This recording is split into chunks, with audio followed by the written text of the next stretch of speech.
सुबह सुबह दरवाजे पर अपनी नवविवाहित बेटी को सारे साजो सामान के साथ सामने पाकर कमल जी घबरा गए।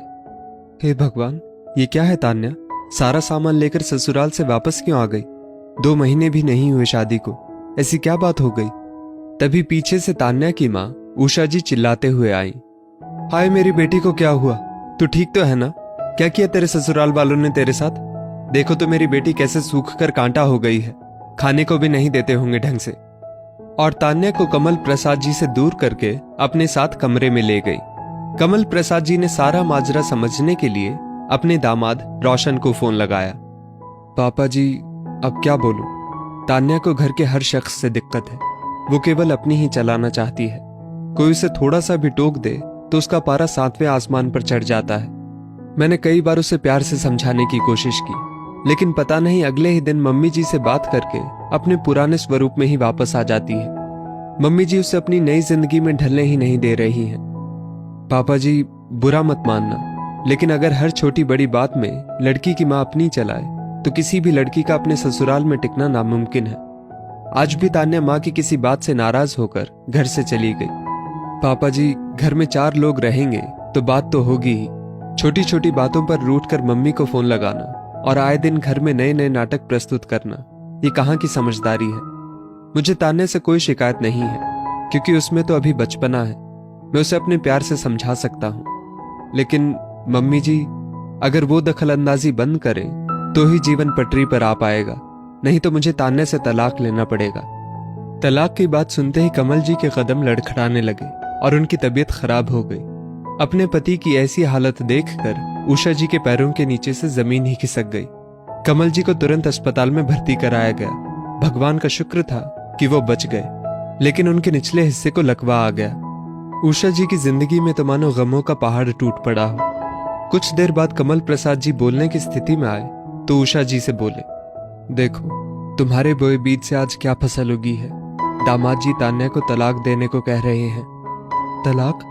क्या कह रहे हैं आप? और नहीं तो क्या, तुम जो तान्या को बचपन से परवरिश दे रही हो और शादी के बाद भी उसके निजी जीवन से अपनी दखलंदाजी नहीं हटा रही हो, तो उसका और क्या परिणाम होगा? तुमने एक माँ होकर भी कभी अपनी बेटी का घर नहीं बसने दिया। बचपन से तान्या को तुनक मिजाज का बना दिया। शादी के बाद भी उसकी जिंदगी में इतना दखल कहां तक अच्छा है? जब भी मैंने बीच में बोलना चाहा तो मुझे भी तुमने चुप करा दिया। मेरे जीवन भर की कमाई लगाकर मैंने तान्या की शादी की थी। तुम भी जानती हो कितना पैसा बचा है अब हमारे पास में। ऊपर से इस बीमारी ने बचा कुचा पैसा भी खत्म कर दिया। और अब तान्या, तुम ही बताओ, क्या सच में ससुराल वालों की गलतियां इतनी थी कि नौबत तलाक तक आ जाए? इतना कहते कहते कमल प्रसाद जी फूट फूट कर रोने लगे। उषा जी सिर झुकाए अपनी दिखावटी ममता को कोस रही थी। जब बेटी की मां ही उसकी जिंदगी को बर्बाद करने में लग जाए तो कोई भी क्या कर सकता है? ये क्या संस्कारों के बीज रोपे हैं मैंने, जो मेरी फसल इतनी दुखदाई परिणाम दे रही है? बड़ी हिम्मत करके उषा जी अगले ही दिन अपनी बेटी तान्या को उसके ससुराल में लेकर गई। उन्हें वहां देखते ही रोशन दौड़ पड़ा। अरे मम्मी, आपने मुझे बुला लिया होता। पापा जी कैसे हैं? मुझे तो आज ही उनकी तबीयत का पता चला। रोशन का इतना प्यार भरा व्यवहार देखकर उषा जी को अपने किए पर बहुत शर्म आ रही थी।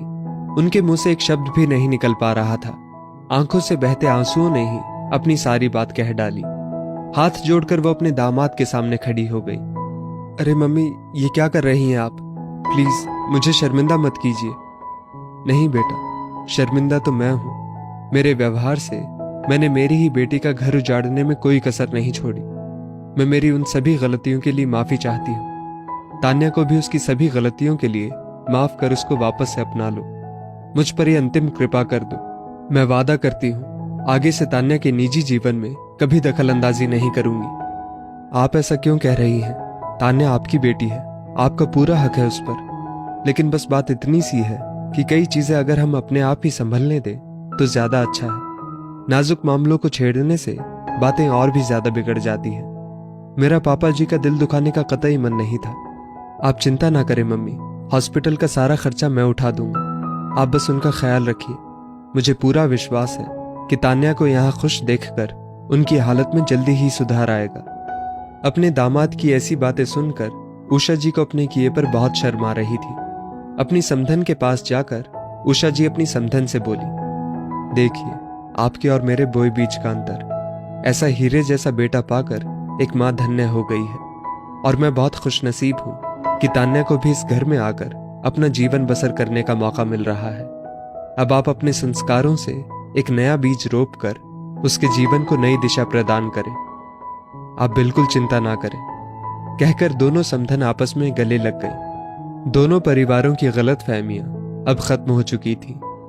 दोस्तों, शादी के बाद पीहर वालों की दखल अंदाजी बेटी का घर बसने में बहुत बड़ी अड़चन पैदा करती है। एक औरत को हमेशा से 2 घरों को संभालना होता है। ऐसे में उसके व्यवहार में परिपक्वता का होना बहुत आवश्यक है, और ये परिपक्वता के बीज माओं के हाथ में ही रोपने का दायित्व होता है। इस स्टोरी को लेकर आपकी क्या राय है, नीचे कमेंट करके जरूर बताइएगा, और ऐसी ही और भी बेहतरीन वीडियोस के लिए हमारा पेज जरूर फॉलो करें। धन्यवाद।